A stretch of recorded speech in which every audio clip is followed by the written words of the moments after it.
So what if George Lucas never sold Star Wars to Disney? What would his sequel trilogy have looked like? Let me explain.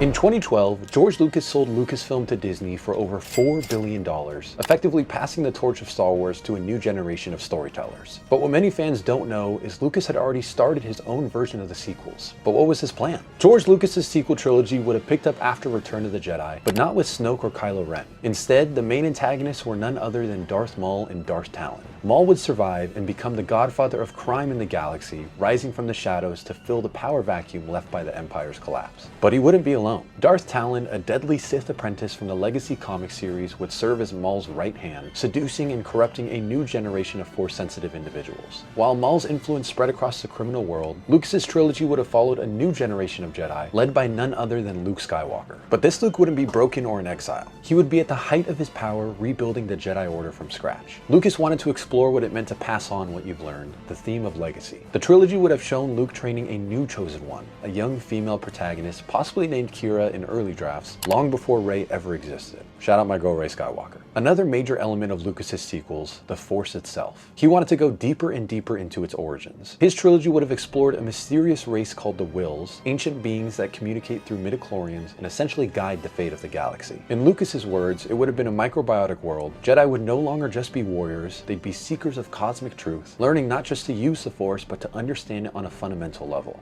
Overall, George's sequels would have been darker, more philosophical, and deeply connected to the foundations of the Star Wars mythos. Less about nostalgia and more about evolution, passing the torch to a new generation while finally giving Luke the arc of a true Jedi Master. So what do you guys think of George Lucas's possible sequel trilogy? Would it have performed better than Disney's Star Wars sequel trilogy? Let me know in the comments.